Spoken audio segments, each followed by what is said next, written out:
really drink them that much. He just likes to make He them. just makes them. Hell And yeah. like every once in a while, he'll just like hand you a margarita in like the middle of nowhere and be like, "How's that?" And you'll be like, I'm not mad at this."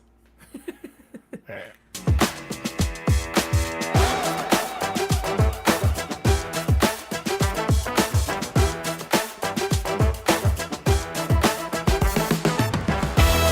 Straight from Margaritaville, Maryland, David Goss, Tom Bogert with you here for Soccer Wise, and a huge show because for the 37th time in the last 2 weeks, we're going to talk about Mauricio Pochettino, but now we're going to call him USMNT manager Mauricio Pochettino over the line. Tom, you are a Tottenham fan. You are a PSG fan. You are a San Lorenzo fan. How excited are you? I'm very excited. Again, I know we've talked about it a lot. Keep on going back to this. Like, this is a really great hire, potentially a really great hire. I guess don't want to give him too much credit before anything starts, but again, I know we've said it over and over again. But kudos to U.S. Soccer for getting it done, getting it over the line eventually, and hopefully we can all forget about those friendlies against Canada and New Zealand as quickly as possible and move into the Poch era. How far in the 2026 World Cup would Mauricio Pochettino have to take the U.S. for you to become a fan of one of those three teams I just named, which are his alumni clubs? Why would that Because be that's what he conducive to wants. do you think that he wants people to become a Chelsea fan after they fired him after a year when he No, got I fired? didn't say Chelsea for a reason. Also, PSG?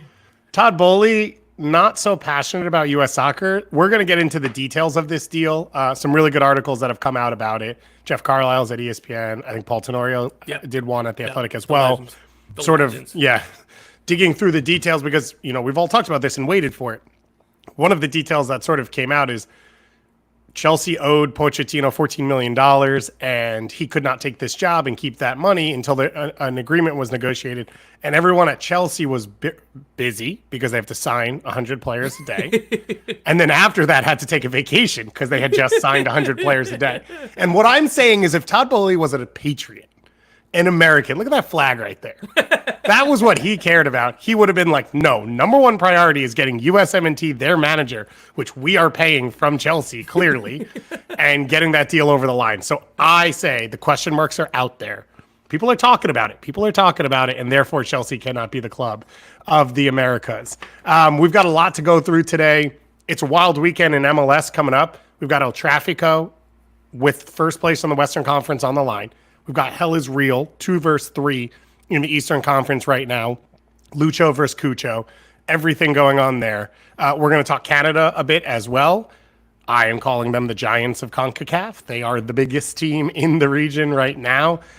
We're going to wrap up some other things from the international window. And then I previewed this or teased it on Monday and Tuesday, but we're going to do our MLS underrated best 11 here. We got a lot of feedback from our Discord, so a lot of those names are going to come into the nominees. We're going to debate who can be in this, who deserves to be in this, who doesn't, who's too rated, and who's underrated enough. Tom, where would you put soccer-wise? Underrated or overrated or rated? I think we're rated properly by those fine folks in the Discord, but I think we're underrated outside of that, so we just got to keep on climbing. You know what? We could end up in a best 11 one day. That's the dream. I don't know about that. Let's relax. That's fair. That is my dream, though. One day. I just want to be called best 11 anything, and we can go from there. Let's dig into it. Let's talk Mauricio Pochettino. As I said, officially taking over as manager. He will be manager in the October window for matches against Panama and Mexico. And I dug through Jeff Carlisle's piece. You dug through Paul Tenorio's piece. So similar details from the two of them, some different as well. The big one coming into it was the ability for U.S. soccer to spend at a higher level than what we've seen in the past, and therefore target a manager with a higher profile than what we had seen in the past. I've got my nitpicks about some of the terms that are used in all of this, like, oh, we decided we could go foreign and not domestic. That shouldn't be what it is. It should be quality of manager and not quality of manager. It doesn't matter where a person's from. Is Matarazzo domestic or foreign? Is Nance domestic or foreign? Like, it's just quality. But Right. I think most of that quality in this conversation came outside of the MLS US soccer pool that you went for. And then you start to see the names that are listed off here because of that financial spending power, which they felt was in line with the Spains and Portugals and Englands, which were the highest spending federations in the world. And one of the big names that comes into this is Jurgen Klopp. And obviously, we have all mentioned him for 87 years. It is finally your first piece of proof that there was real conversations around that, and there was a hope that they could convince him to take this job. And in the end, it did not fit the parameters of what he's looking for, which is a job at all. Yeah, he just wants a break, man. He just wants to be left alone. But yeah, so Jeff Carlin, ESPN reported that U.S. Soccer even floated the idea of, hey, you don't even need to take over right now. You could take over in a few months if you want some time off, which I think is a very interesting detail. And then the Athletic reported that there were multiple meetings with Klopp, which is something that was also previously unreported. So that is pretty interesting to me because I think from the outside, for what had been reported both in Europe and domestically, it seemed like there wasn't even a conversation with Klopp. It was his agent stepped in and said thank you, but no thank you, pretty much immediately. Like that's kind of what it looked like from the outside. So those are two revealing details from these stories, as well as all the other names that were listed as potential targets, whether they were preliminary or actually folks that they went down the line with in interviews.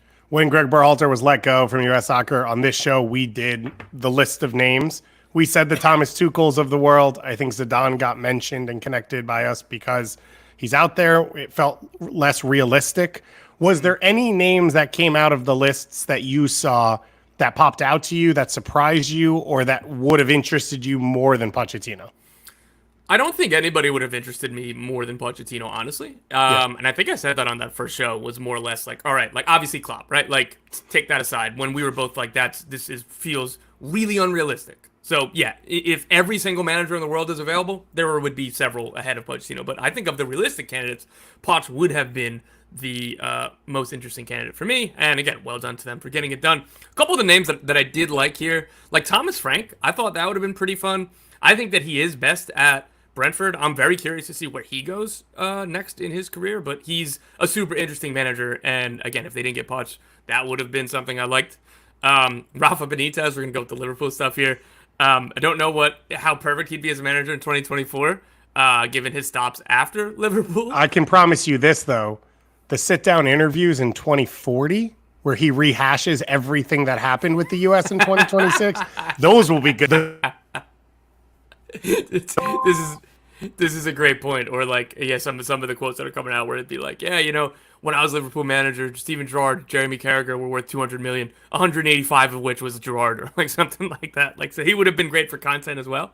But yeah, like Marcelo Gallardo, that would have been really cool. But again, I don't know exactly how realistic it is. And again, I want to blanket this by saying all the names I've just listed as potentially interesting. I think Poch is ahead of all of them. Yeah, I agree with you. I will say this for MLS fans watching this. A lot of these names are mentioned in MLS conversations. And obviously the USMNT job and the money there is different than MLS. But like some of the names here where if you're surprised to see them connected, don't be shocked if they get floated back in over the next few years in MLS job conversations. The Marcelo Gallardos of the world. I've heard Graham Potter connected and interested in the past. And that was one of the names that was on here. We don't know what the future is for Thierry Henry and Patrick Vieira, but those are guys we think are connected, especially Vieira with the rumors around Atlanta United. So I think that as expected, the range globally.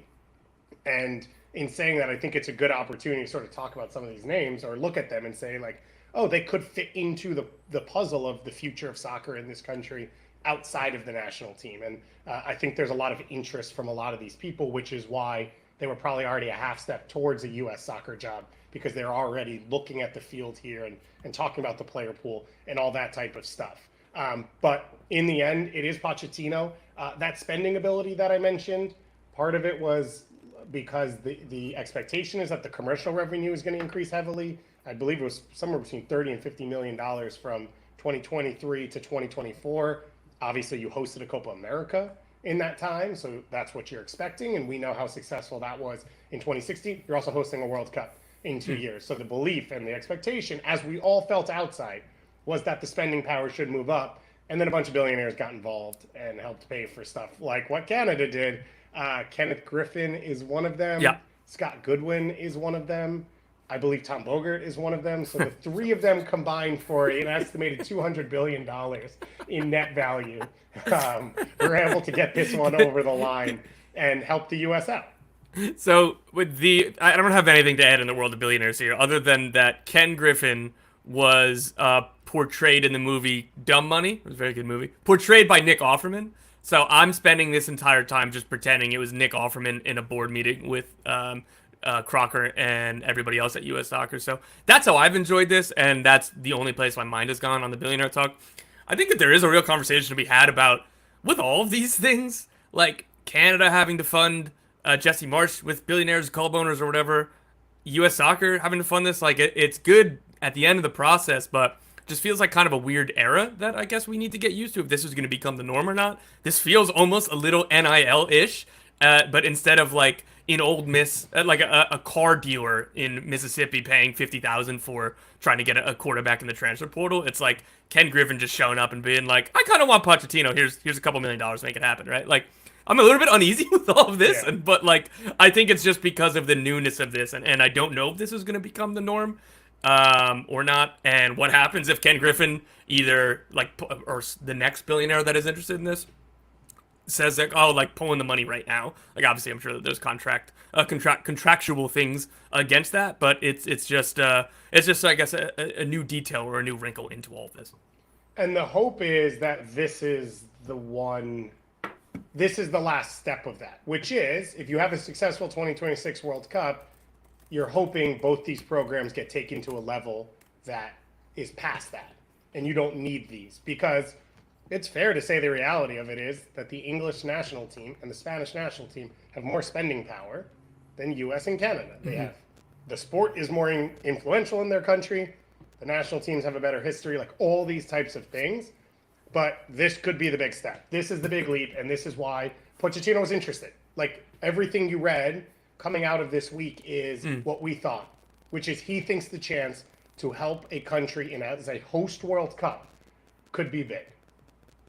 Yeah, so they have a lot more money, history, quality, the foundational knowledge. But guess what? We have more corporations, buddy. Get ready to learn America. So that's how we got Pochettino. Like, PSG, you had new owners. Canada, you'd use MLS club owners. All of this. Guess what? We have more corporations in the United States of America, so we get Mauricio Pochettino. I wish that I could have had a little bald eagle sounder going in the background here, but I don't. So you're just going to have to make do with what I had there. You want me to build that in? Is that the next step for soccer-wise? I think now what you need to do is just isolate and clip my... We can use that in the future. You are the eagle of my eye. You are our eagle now going forward. So something for us to something for us to look forward to, and something for all U.S. fans to look forward to. Like, this was the big story. It sounds like it went a lot like how we expected. It was high level. Matt Crocker worked with Pochettino in Southampton, working with Cindy Parlow-Cohn, Oguchi Onyewu were the names I saw sort of connected, working on all of this, and JT Basson just trying to build this out and get it done. They identified their coach. They were able to go over to Spain and get it done. Obviously, maybe not as quickly as they would have liked because of the Chelsea stuff, but now he's going to take over. And it is, I think, the exact thing we needed, because this was a tough window. A loss to Canada, a draw to New Zealand, the weirdest goal to concede ever, but Pulisic's comments were kind of the big part coming out of it, of just like, and Mikey Varas. Just a lack of intensity, a lack of focus. I think a lack of direction, which is scary because this is what we said 5 years ago or 6 years ago, and it had gotten back on track. And then the last year, in some ways, feels, excuse me, as if it's been wasted. But now it feels like it's going back in the right direction. Yeah, I mean, everything, I would say, generally speaking, everything is still in the right direction. And, like, I forget, somebody either wrote or, like, somebody compared the loss to Canada in, like, it hasn't felt this bleak since, like, 2018. And it's like... That was me. Oh, that was you? I did the whole, Portugal-friendly post-Trinidad and Tobago and not qualifying was the low point, and the Canada game was close.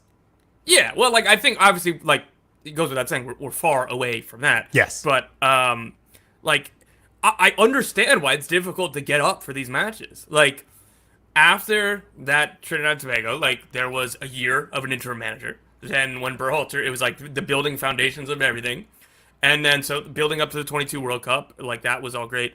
And then there was an interim managers, plural, for the next 7 months or 8 months, whatever it was, after the 2022 World Cup. So that's the better part of another year of a lot of these same players playing under an interim manager and then a second interim manager, which felt very silly.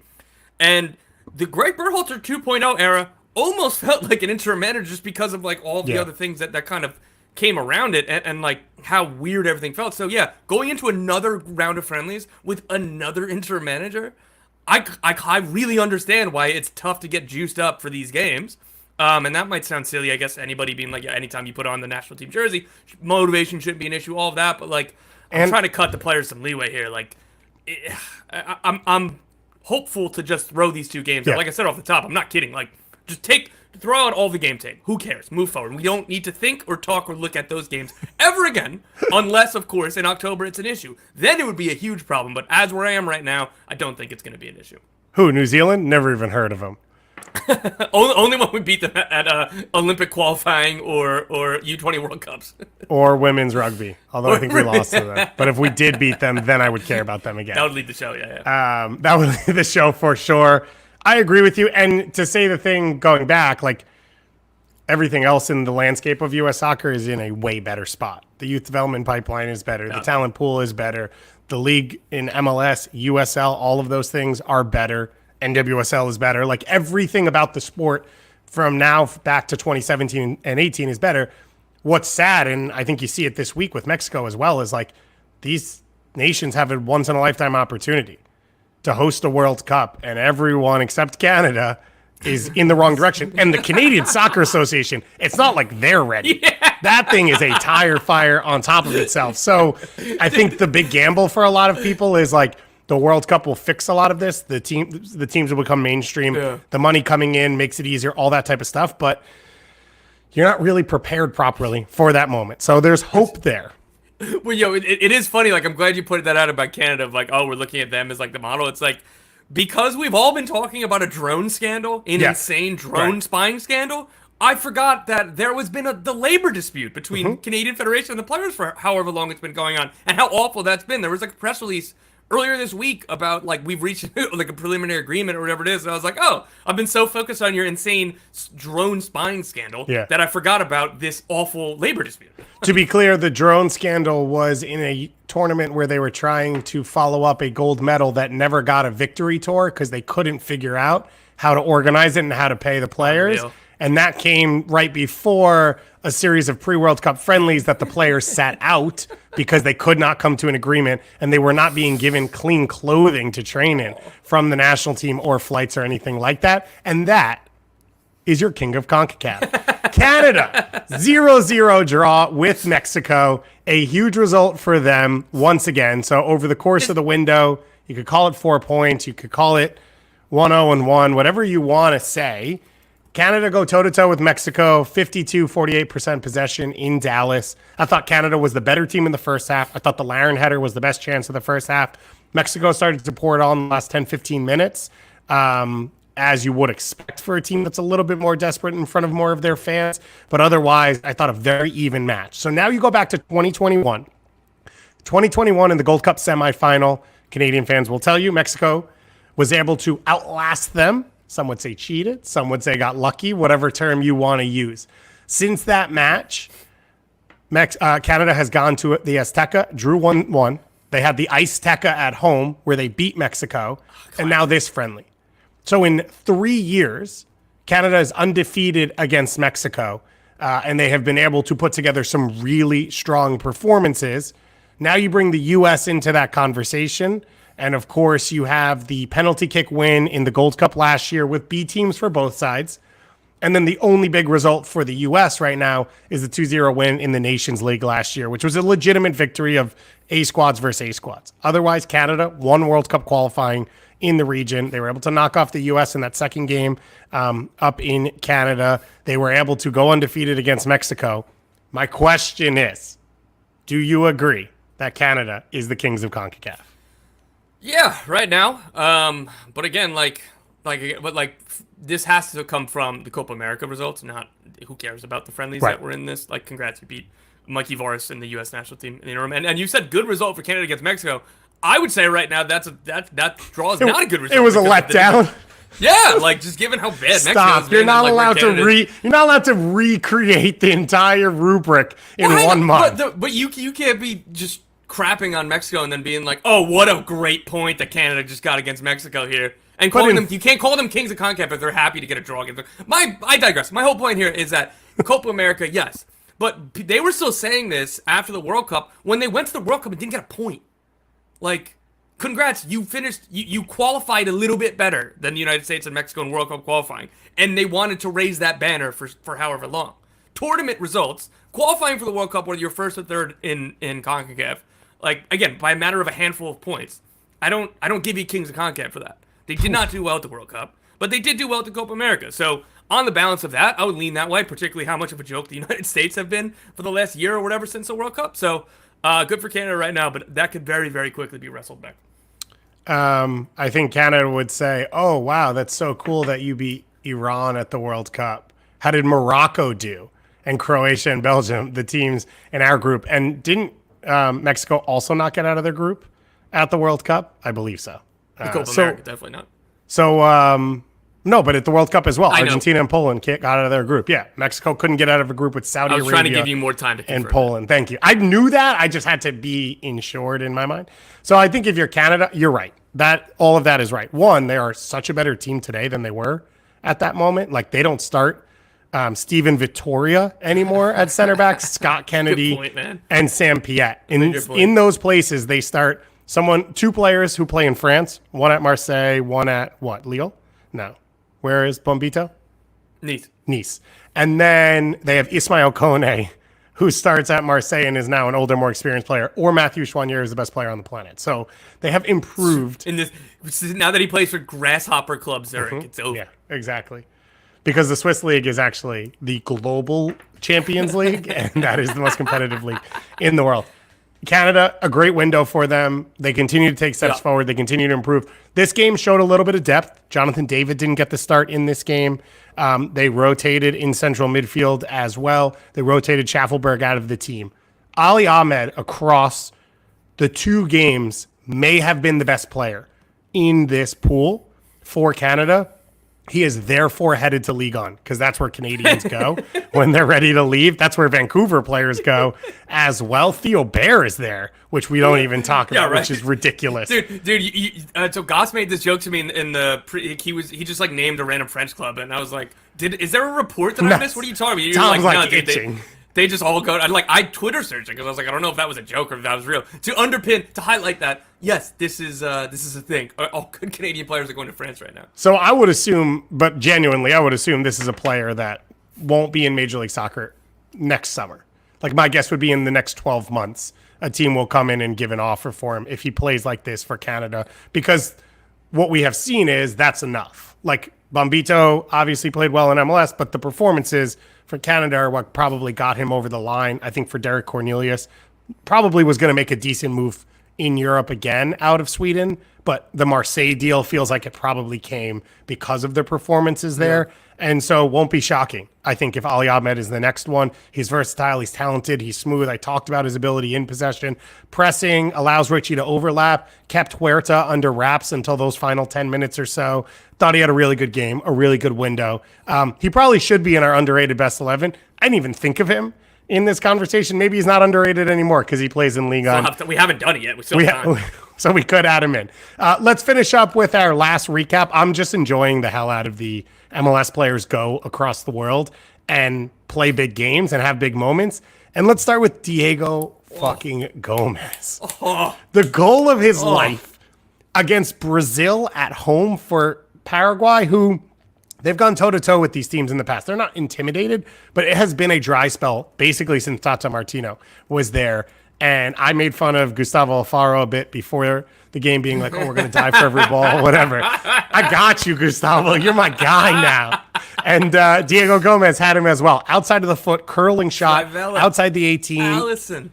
And like I've watched like 6 different videos from the stadium of the crowd and the reaction and the celebration. And it's like, this is the beauty of the game. Like, it was one of the, I would argue it was the coolest moment of the entire international window.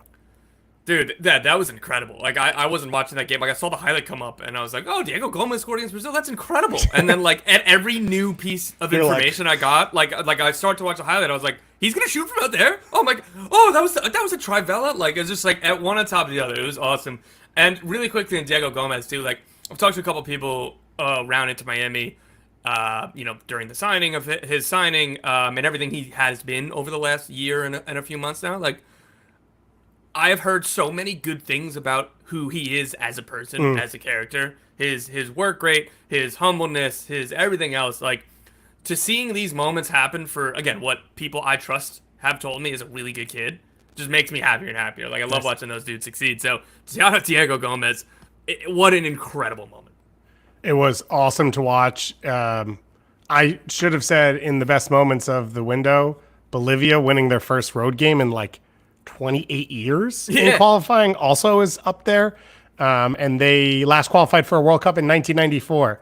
Bolivians in the U.S., man, that's the only place they'll go on vacation. They literally waited for the U.S. to get the World Cup once again. Wasn't that game played at altitude in Chile? Oh, was it? I didn't look into that. I saw that joke on Twitter, and I forgot to look up the. I mean, Chile is a mountain. It's in the Yeah. Andes. It's along the Andes, so that would make sense. Should have played that one at sea level. Yeah, Bolivia felt like they were home. Should have built a field on a boat and just rolled out into the water and played a little pickup in the water. Colombia, a big win over Argentina as well. That game had a lot going on in every single direction, but.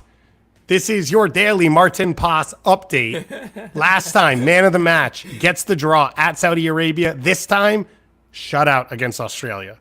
Two of the biggest teams in the region. I went back and did the research. I went all the way through to 1986. Indonesia has never even made it to this round of qualifying before. This is Asia's version of the Hex. They've never even made it into this. So to be here alone, to start it with a point against the two teams in this group for them that have already been to a World Cup in 2022 and two of the biggest is ridiculous for this Indonesia team. We got a follow-up tweet from someone saying that they worked social for DC United back in 2013 when they signed, I don't even know the name, an Indonesian player to like the reserve squad, and said that their YouTube video views went through the roof with Indonesia fans. So we can confirm anyone here who is the agent of an Indonesian player, you can reach out to social media admins across Major League Soccer. They will get you in touch with their sporting directors to get those players in the fold. But a huge moment for Martin Paz as he continues to have this experience. I mentioned Mo Farsi's assist in his debut for Algeria, literally during the show on Tuesday. Ousseni Bouda, the equalizer at Senegal for Burkina Faso in their AFCON World Cup qualifier in the 96th minute to tie that game. He started to get on the field a little for San Jose. It feels like it might never happen there for him. He's a player I could see go somewhere else in MLS and have some success because you can see the talent. And obviously he was, I think College Player of the Year at Stanford as a freshman. Like, this is a highly touted player who struggled to find his feet. But that was a really cool moment. And Ryan Gauld, 2 sub appearances for Scotland. That's one of the stories we talked about a lot coming into this window, finally getting called back in, playing alongside Lewis Morgan in those Scotland matches, which obviously I was not able to watch because they are the worst team to watch in the world. not able, just chose not to. Exactly. I'm not actually, health-wise, I'm not actually allowed to watch those teams. All right.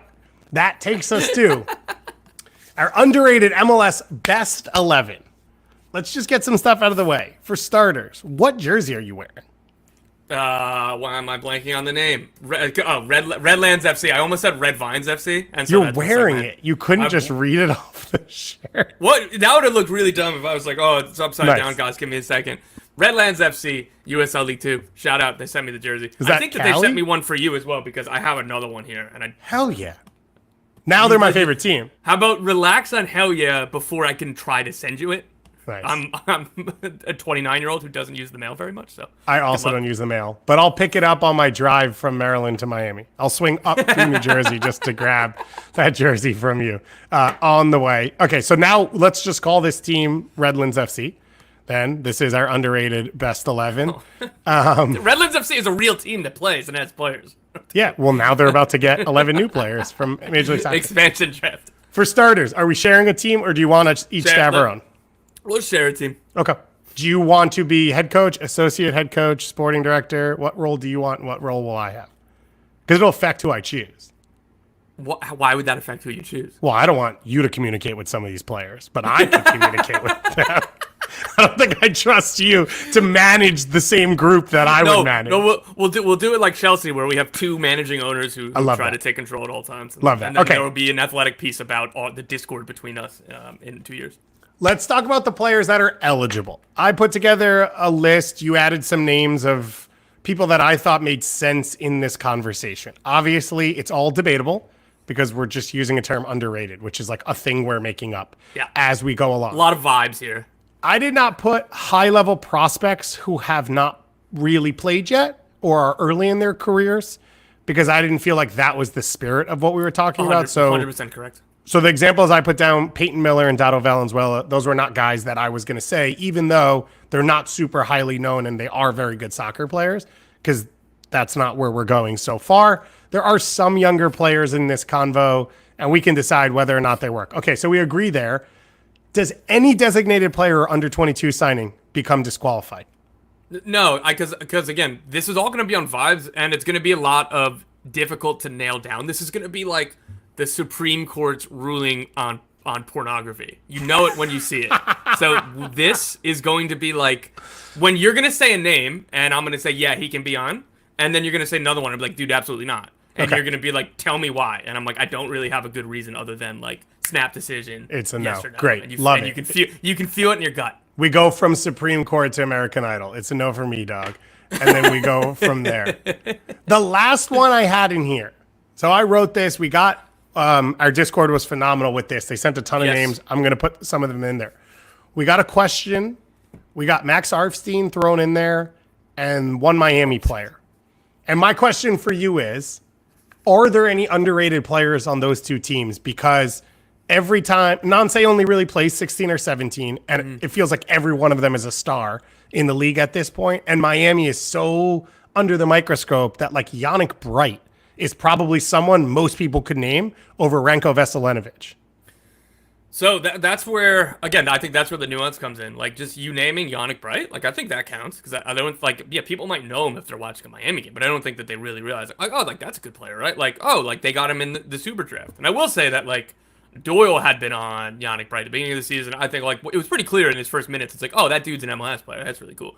So it's slowly grown, but I think somebody like that could work. Okay. Max Arfstein, like, I'm on the fence about it. I'd probably lean no just because of how many like goals he's contributed to and thus how many highlights, how many like talking points he's just been named in. Yeah. But like even that has degrees. Nico Hagen started a Leagues Cup final. Like if he's not underrated, because I don't think he is, I don't know that anyone on that team is. Well, like, so that's the thing. That's where it comes down to degrees of nuance. If you're saying, I think Max Arfstein is underrated because I think he could be one of the best wingbacks in the league, then I think I'd give you it.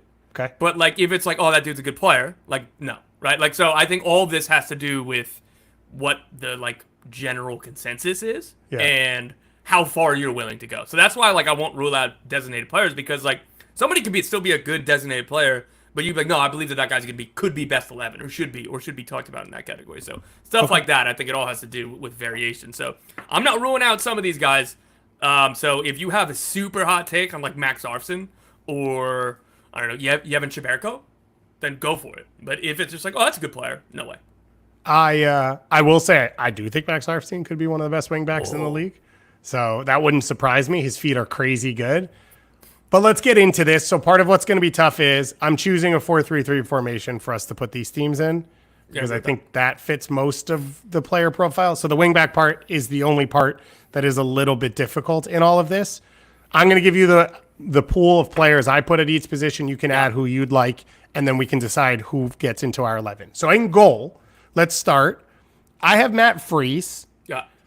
RG Loss last show in the chat recommended Brad Stuver. It was also re-upped in the Discord. So Brad Stuver is getting mentioned here. I think he's in a tough one.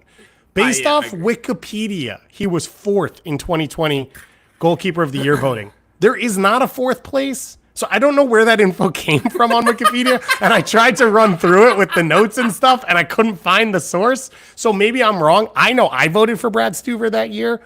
I think Brad Stuver is outside of the underrated combo at this point. Okay. I agree. So we're going to I think a lot of people look at him in that like top 5 to 7. Yes. Goal. Like, and again, I think that he's better than calling him just like top 7. But I think the general consensus is that he is in that top third or top quarter of starting goalkeepers in MLS, and I think so. That would take him out. Hootski just put into the chat, assistant to the regional manager is the term you can use there.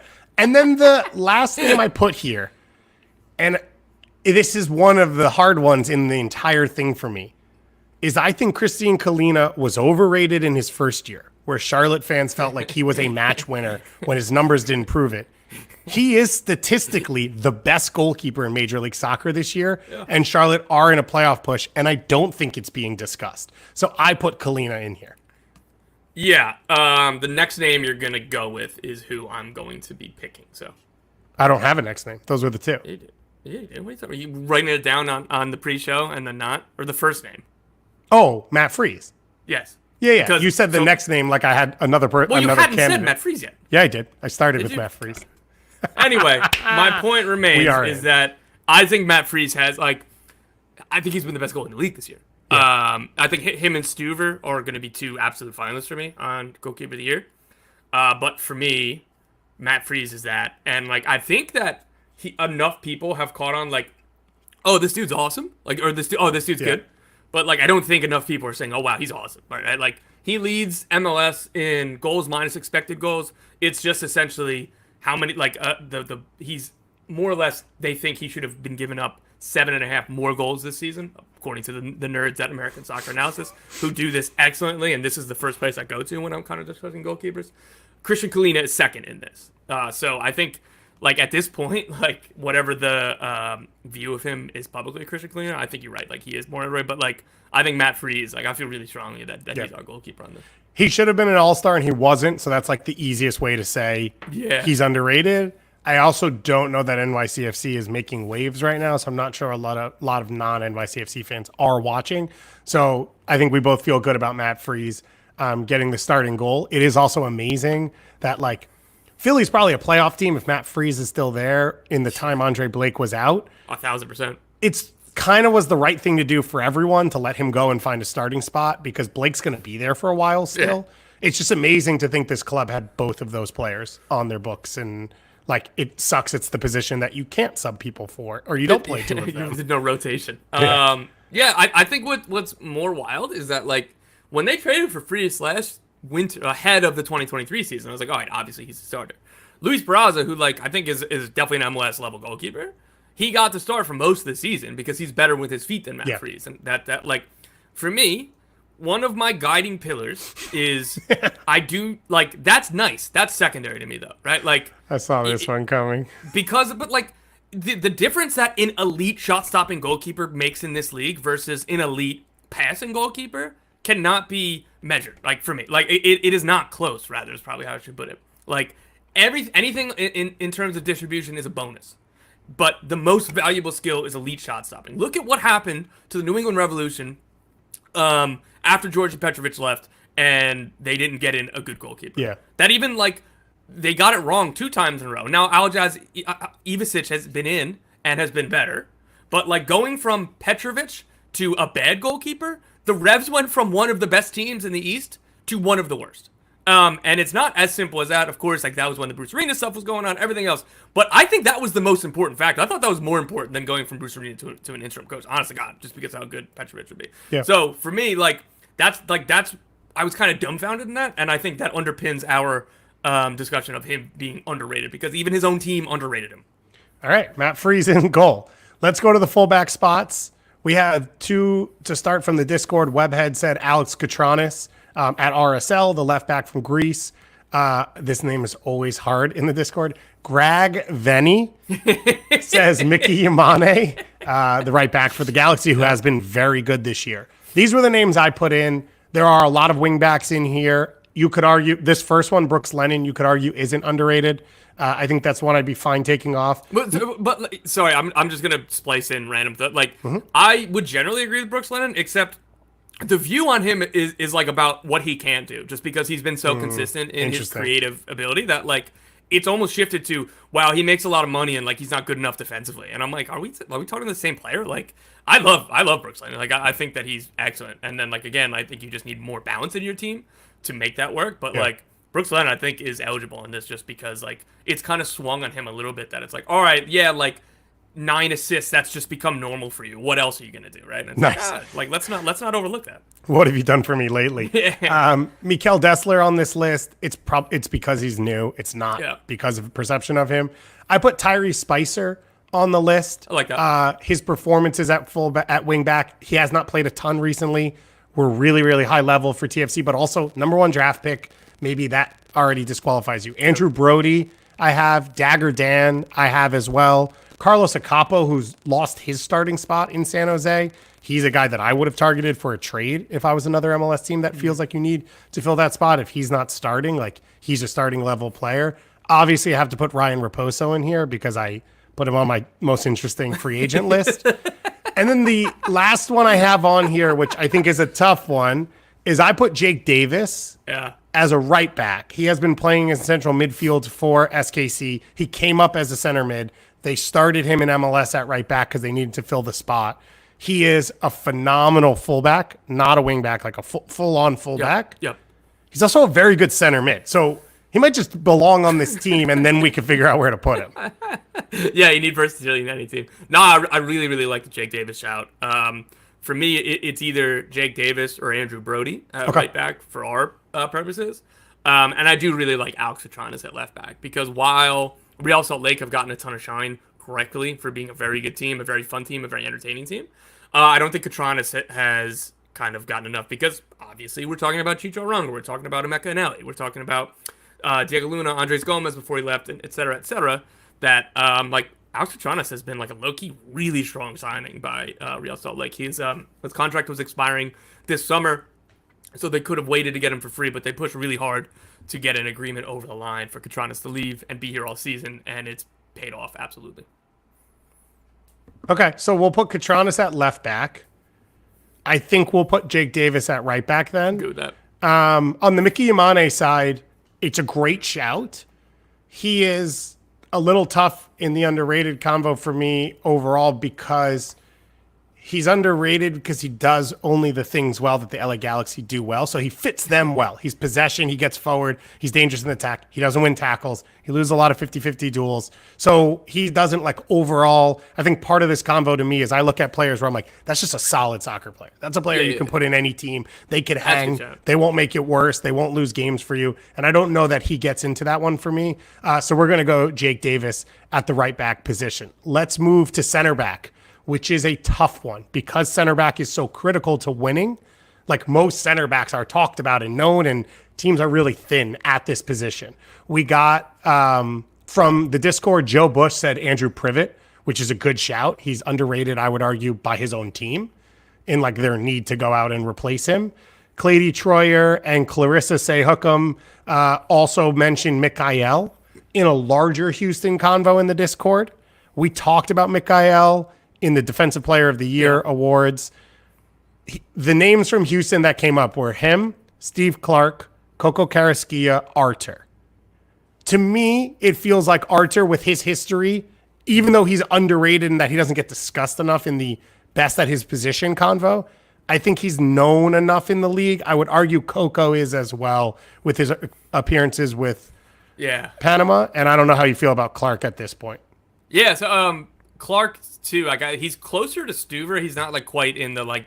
I don't think this is a discussion. Like Clark is third in the expected goals against versus goals against. Like I think he's very good. I didn't even know that he was top 3 in that category. So I think maybe that like again, it's difficult sometimes to do this in that like what is just my opinion and what is like the consensus and try to figure it out from there. So I think Clark could be in that discussion.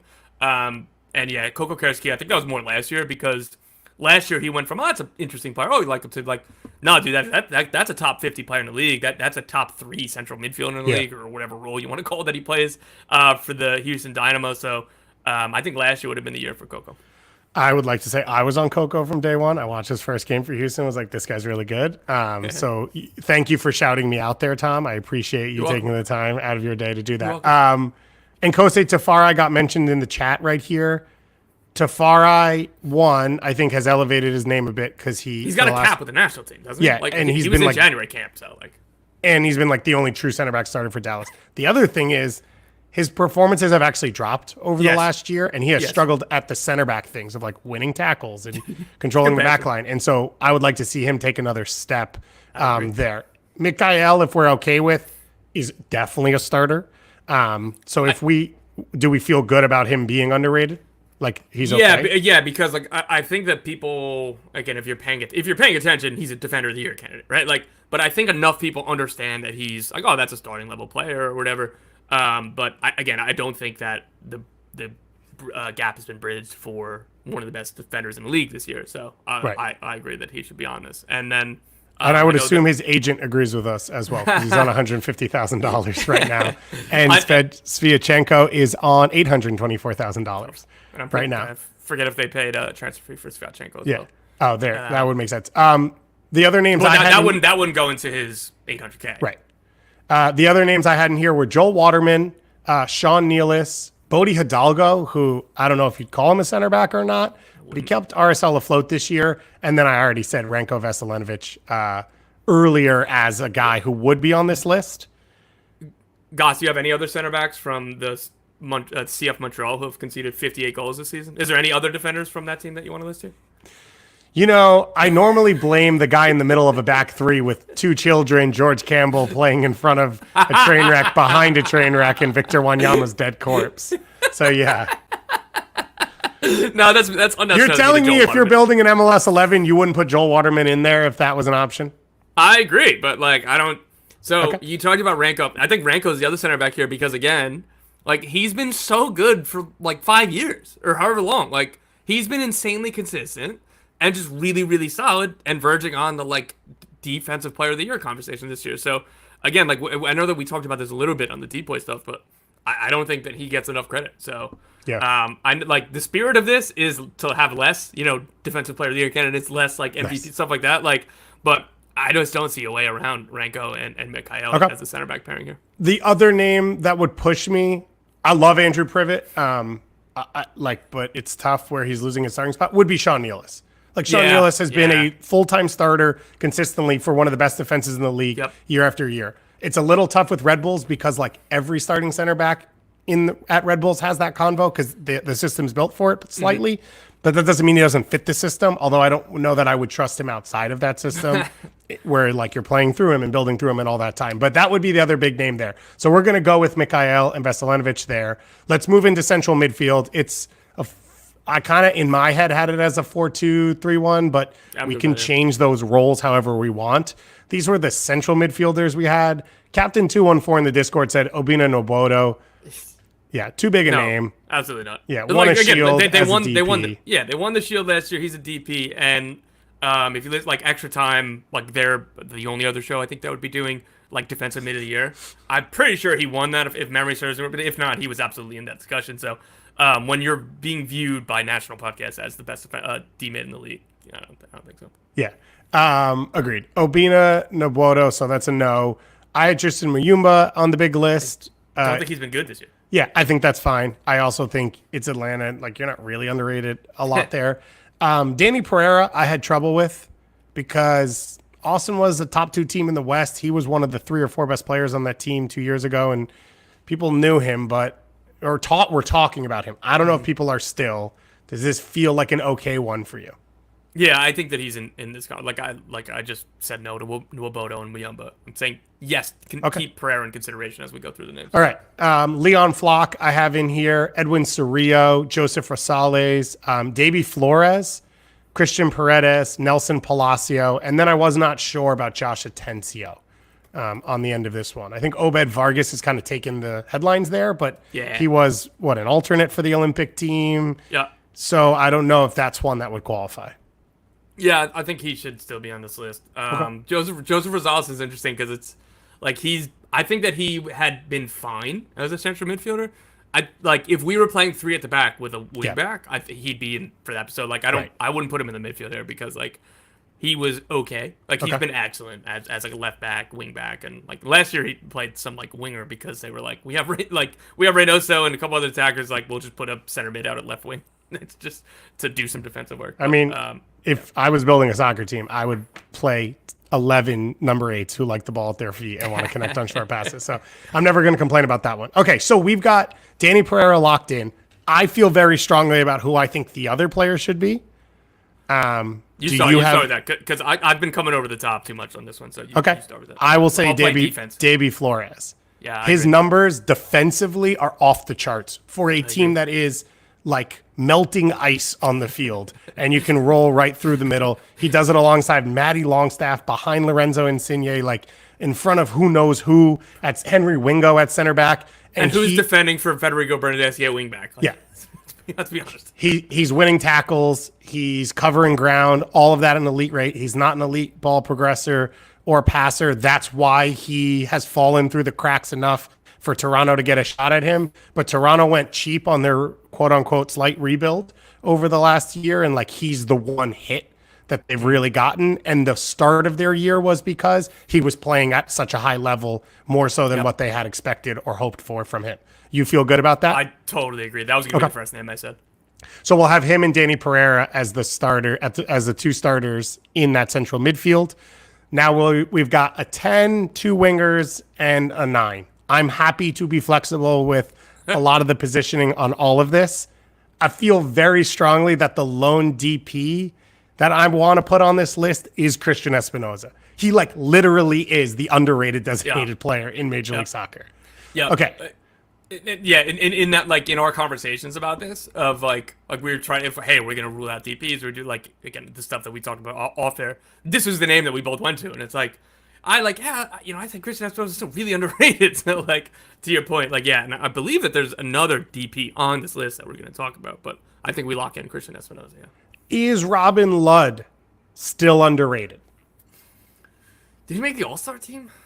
Probably. I don't follow the All-Star team. Because So then I I think that yeah. So he was selected to the All-Star roster because I was leaning like yeah, like I don't think people are giving enough credit. But to your point, a Minnesota United player in a season where they have went from solid start to bad middle and then like so they're on the fringe of the playoff race. Like you like him making the All-Star game there rather than if they were like first or second in the West. I think that'll take him out of it. So I think we take Robin Lode down. All right. So we have Christian Espinoza. We're going to lock him in probably to the right wing spot. Yeah. The other attacking names I had in here, Santiago Moreno, Omir Fernandez, Ibrahim Aliou, Quinn Sullivan. Two guys who are new in Paul Rothrock and Steven Afrifa, who, again, underrated because no one knows them yet. Maybe they will be. I mean, Paul Rothrock will get there faster because Seattle's a bigger team with a big fan base, and they're going to talk about their players more. And his inclination to just absolutely take souls on the Ether field. people. And, yeah. So honestly, just because of that, like I think that I'd be ruling him out. Like I would lean a free throw over him. Oh, okay. Paulie Primetime. First of all, he has a nickname, Paulie Primetime. So like, I think that would have been a better point to go to. But like, he's a walking social media clip, man. Yeah. Like this dude, he's like so much fun, and he can always kind of cable stuff like that. So yeah. Okay, so we'll take him out. And then the other three I had as wingers and attackers was Calvin Harris, Fabian Herbers, and I put Diego Fagundes down. I don't know if that one counts either. Yeah, I mean, again, he's on significant money. It's like this has varied for me in the past of like whether he's overrated or underrated. He is not a starter on his team when everyone is healthy. Dude, he might not be the first person off the bench, Right, Because true. of like, but like, I don't think that that's a him problem, like Right. obviously, right? Like, so, I would lean against it because I know this is your boy, so I feel good, kind of talking out of turn here. Fabian Herbers, I think could be our top. Oh, interesting. Okay. I mean, obviously, I'm a fan. I love his game. Versatility more so than like specialization in any one spot. But we're so loaded with talent in this underrated team that you need someone to carry the water for the other water carriers in the group. So we could just make it a 3-man rotating midfield then. Danny Pereira breaking through the lines, dribbling by people, setting people up, isolate Christian Espinoza. Okay, so we're going to put Herbers in there. We need a third attacking player in here. Let me bring the forwards in, because the other option is we could go like a 4-4-2 setup or a second forward or slide someone out wide. These were the names I had. Alonso Martinez from NYCFC, Anderson Julio, Logan Farrington, Simon Betcher, which I think he's still fine, even though he's exploded on the scene the last few weeks. And then obviously, I got to ask if I'm allowed to put Ajigad on here. No, because you are somebody who sets the national conversation because of how much you've talked about Patrick Ajigad. He's not underrated because of you. But he doesn't start for his team. They've signed like 87 other players near positions he plays, and he can't get no respect, you know? Well, he has you, thank God. Yeah. So yeah, take away Ajimang. Who would be your center forward? I think I would go with Alonso Martinez. Well, actually, no. This one was one of the toughest. Let me think it out loud. I think Alonso Martinez has been the best performer in Major League Soccer at that position. He has probably the most goals if we went through. I didn't even look at that raw stats. I think Simon Betcher has performed at a really high level and has shown like versatility. He could play in a 2. He could play in a 1. He's been really good. Logan Farrington is probably the most underrated because he is probably the least known name of all of these. He's also the youngest, newest to the league, and he plays for a bad team. Logan Farrington is putting up as a creator more than a goal scorer himself, which is the problem.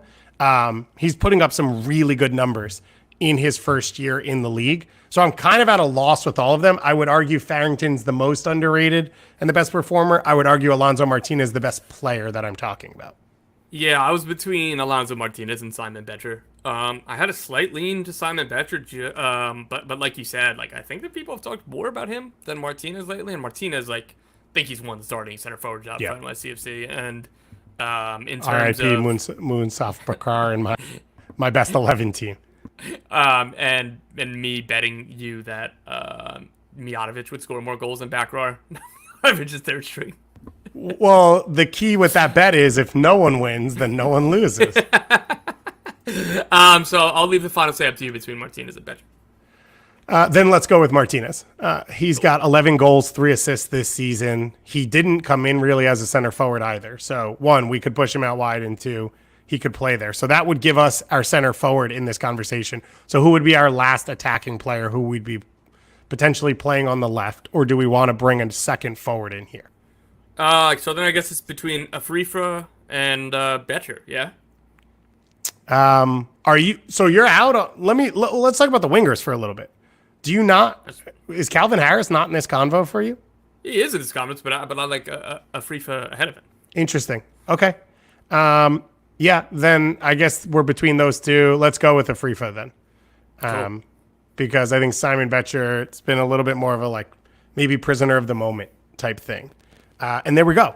We have our 11. Hootski in the chat, who is a St. Louis fan, shout out to Hootski, asked about Edward Lovin. I think Lovin being he's not underrated. Arguably the best player on the best team in the West last year.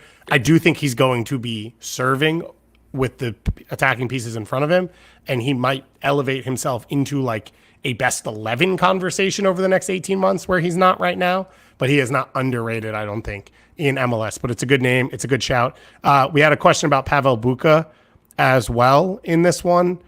I think that's a tough one to say because, again, you're talking about playing for a big team, a pretty good team, like high expectations, international, I think, Czech international, right? Like part of the full national team. So underrated, I think, is a tough one, but it's not a bad name to throw in there as well. All right, so that's our 11. We've got, I don't even remember. We've got Matt Freese. At right back, we went with Jake Davis. The center backs, we went with Veselinovic and Mikhail. We went with Katranis at left back, holding mids of Daniel Pereira and Flores. Attackers, right to left, Espinoza, Fabian Herbers, Afrifa, and Alonso Martinez. I like it. We definitely making the playoffs. That's like a for sure thing with this team. I think we make it. I think we're a team no one wants to play. That's what I'll say. No, I think that we would win the nobody believes in us card because it'd be like, we don't have the stars. We're playing for a team that nobody's ever heard of all these different stuff. I think that would be our calling card. I love that. Strong defense, need Christian Espinoza to step up, and then a couple random goals from Frifa, Lonzo Martinez, etc. And let's talk El Trafico then. Let's go. Now that we're ready to go, let's roll into the weekend. El Trafico, arguably the biggest match of the weekend, although Hell is Real coming as well. This El Trafico for an opportunity for first place in the Western Conference, an opportunity for bragging rights between these two clubs, an opportunity for the LA Galaxy, I think, to sort of reestablish themselves in the Western Conference as well. Tom, this is a rivalry where we love to promote every single one, and this is like the lone one that delivers. Yeah, if these two teams were 13th and 14th in the Western Conference, I'd still be looking forward to this game as one of the best of the weekend.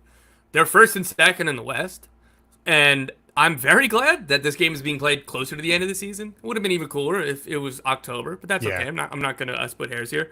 But like, I feels like there's been too many times in, not necessarily specifically this matchup, because I don't have it off the top of my head, but just generally speaking, where it'd be like, oh, two really good teams. The last time they played each other was May 10th before, then they see each other in the playoffs. And it's like, what are we doing?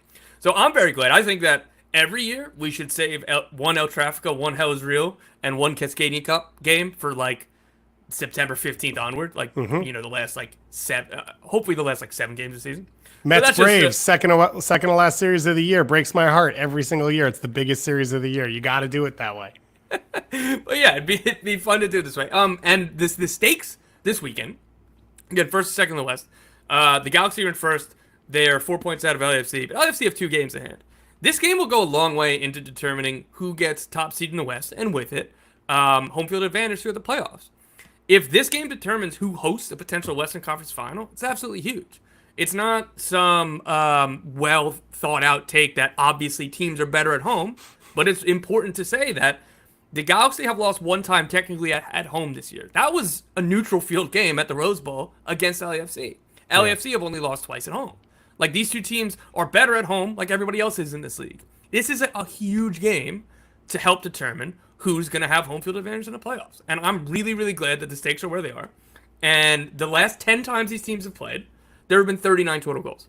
3.9 goals per game in this series in the last 10 games. And over the course of the 23 that they've played, might be a little higher. Whatever it is, this game just always delivers. LAFC have won 6 of the last 8, which I wasn't, I guess, aware of off the top of my head.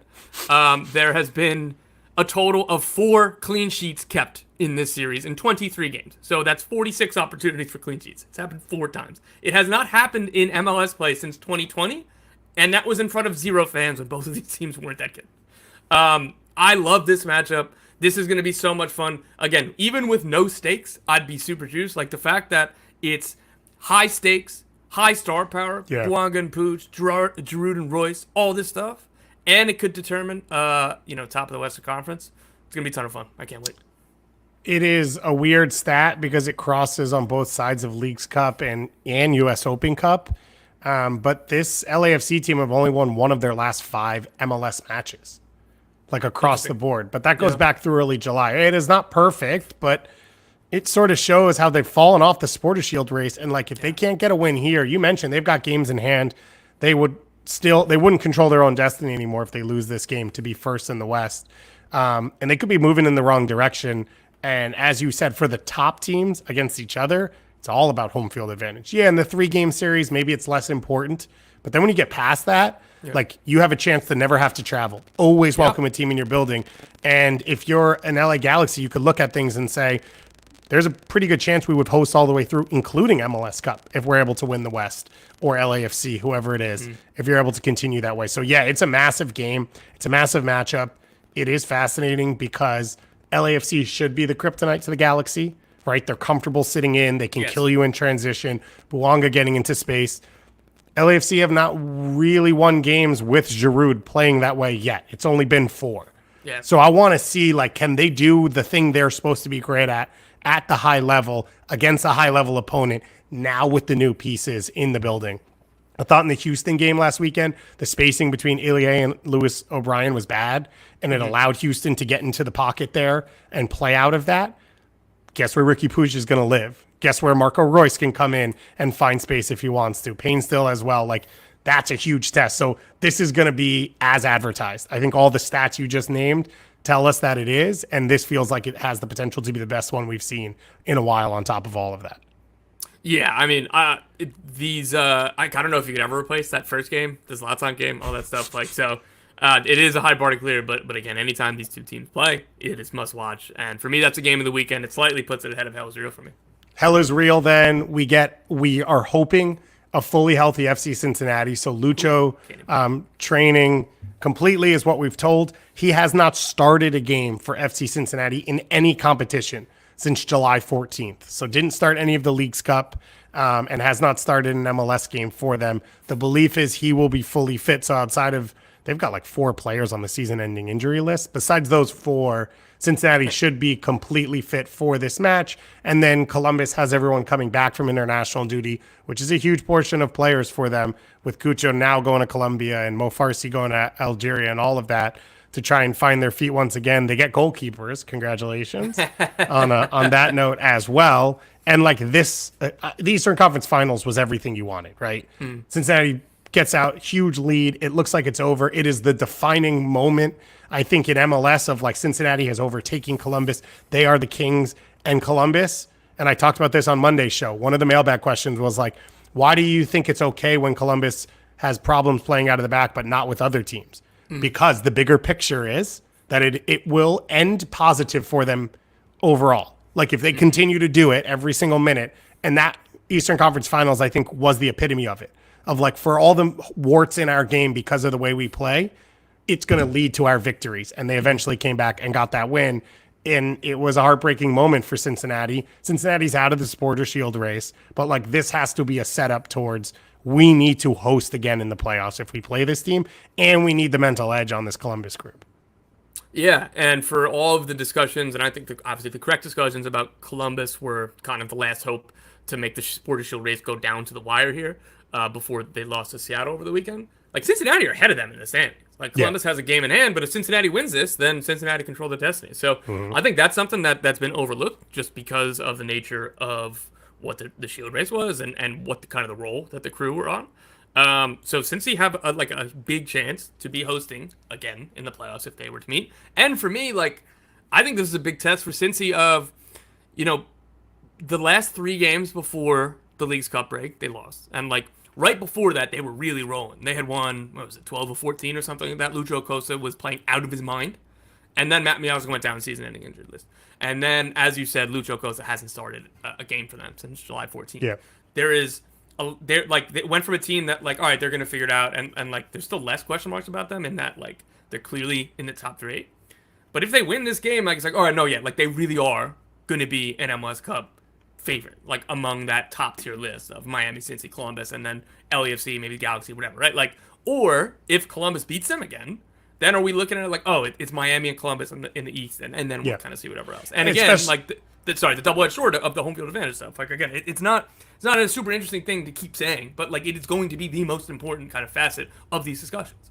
And especially if Lucho starts, because if Lucho starts and they win, it's like, okay, we didn't win without him, and like, no one wins without that guy, and we weren't going to win the Shield anyway, but if he's healthy, we've got a chance, and if he's not, we don't. And like, that's a reality I think you take. Yeah. If he's fully fit and healthy, and obviously coming back from injury, but still in there, and you lose to Columbus, then it goes into that second part you said of like, oh, are you a step behind these two teams? Like, are you on your day you could, but Columbus and Miami are the 2 clear favorites. And I think we'll learn a lot about that this weekend, which is really, really fun.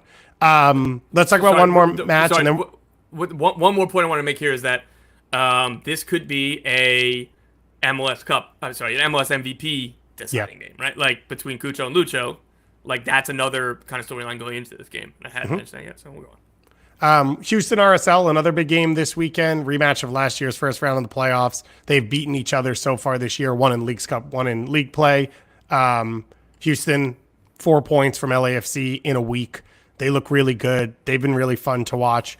RSL have had some players out for international, all those other things, trying to find their feet again. This is just, I think, one of the must-watch games of the weekend. Let's talk about a couple transfers that have happened, even though the window is sort of closed.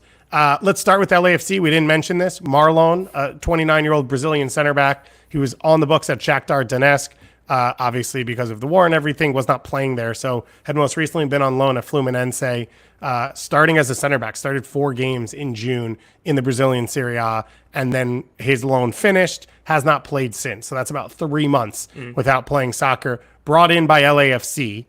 Is this... I make fun of SKC for signing random free agents and I'll never see him play, which is happening with the SKC guy right now? Or is this a real one to you? It's a real one.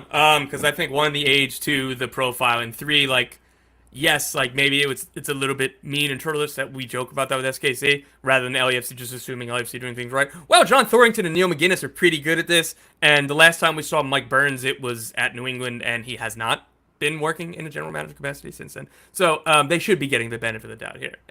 What's more interesting to me on this end is, does this mean Jesus Maria's out for the season? Yeah. Like, they haven't announced anything, which has been very frustrating. While there's been greater transparency about match day availability across the board in MLS, there hasn't been better transparency in describing injuries. We talked about the Peter Stroud thing, that like his ankle was sideways and they were like, he's out, ankle injury, and it was just said out. It's like, all right, cool, dude. Like, we know he's not going to play. Like, how long is he getting surgery?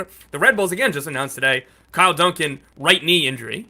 And yes. I was like, is that an ACL? Or is that, like, he's a little bit sore? So, LAFC hasn't said anything about Jesus Murillo. And that is only going to lead to speculation when you sign a free agent center back after this injury happens. So, I'd be fearing for the worst for Jesus Murillo. And it'd be nice if there was better transparency. Yeah, it would be nice. It also goes into, we talked about, on the last show, it was centered around the biggest free agent names, and 2 of the 5, both of us said, are LAFC center backs. So this contract is an odd one. It's for the year with an option for next year, but you were saying the option doesn't go through the full season next year.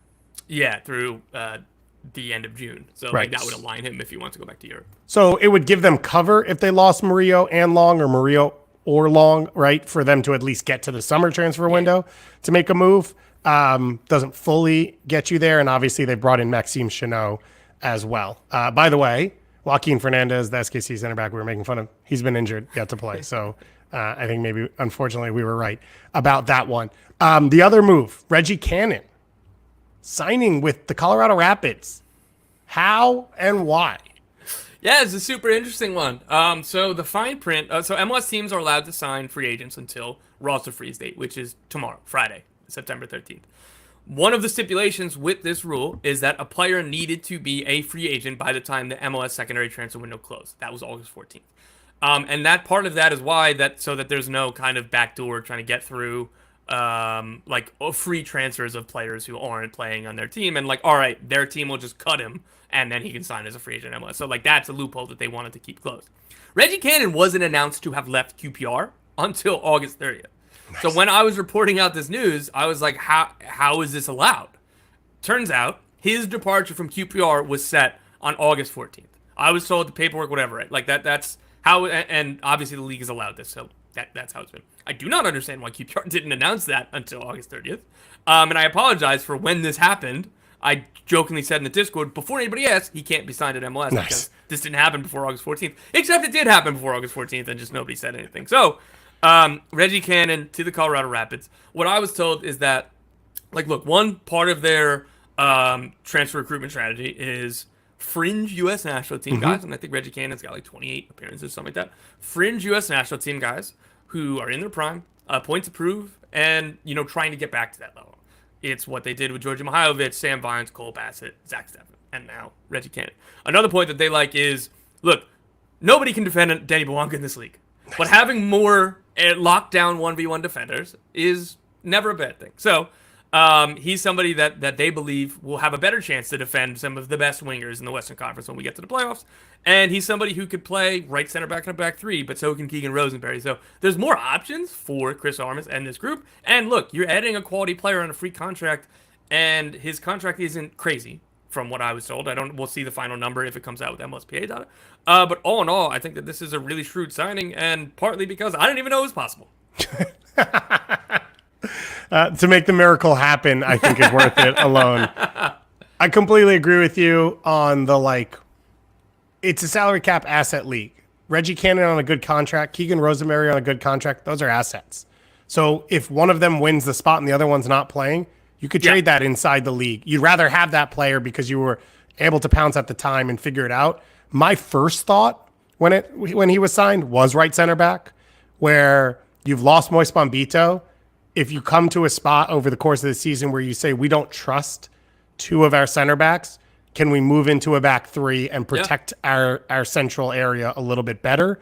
It takes away some of Zach Steffen's skill set, which is his ability to come off the line and sort of sweep or keep, because you probably don't need it if Max Sue or whatever is playing as a third center back. But it gives you that card to play, which I think is really big.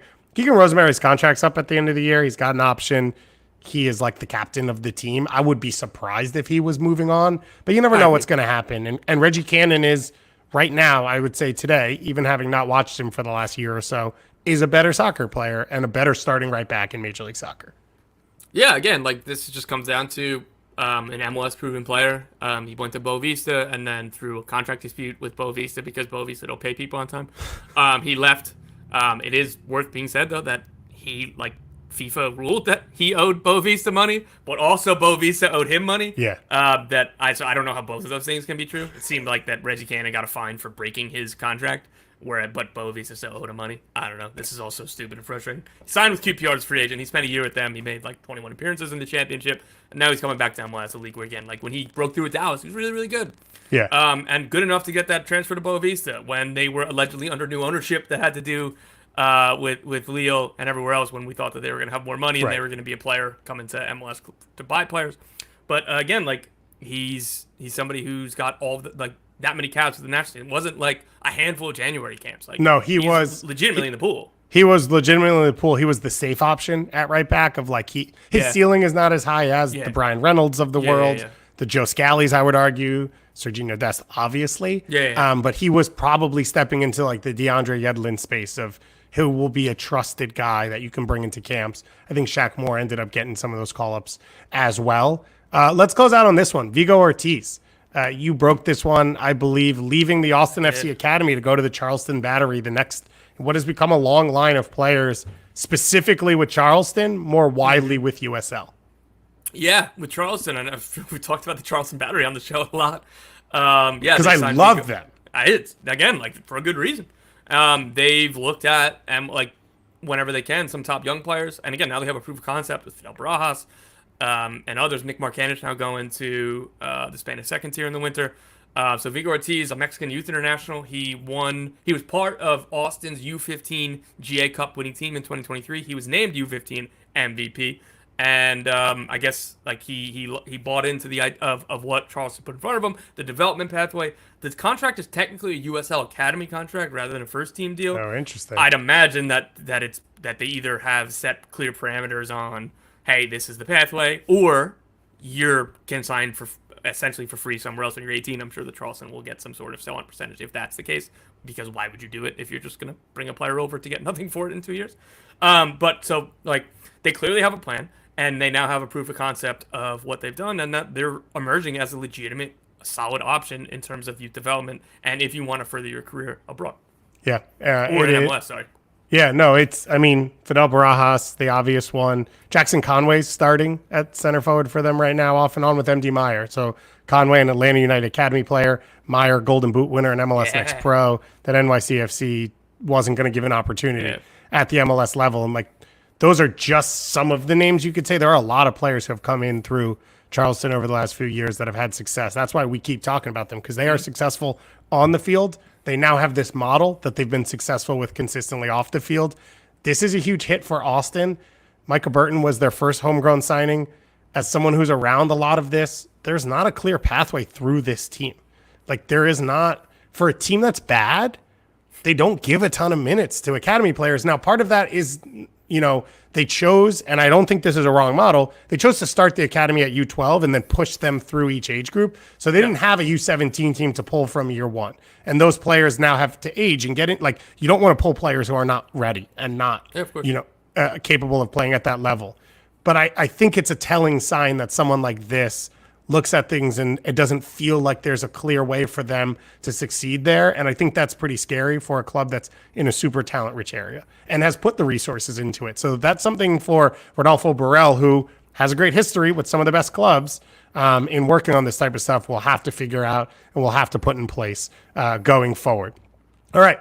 That's all for us. Big weekend coming up, as we said, in MLS. The MLS soccer-wise, Red Vines, best 11 underrated team will be taking the field on Saturday night. I'm looking forward to that game and so much more. Thank you to all of you for listening. Thank you to you, Tom, for being here. Thank you to Davey Flores for putting in the work in our central midfield. We'll talk to you all very, very soon.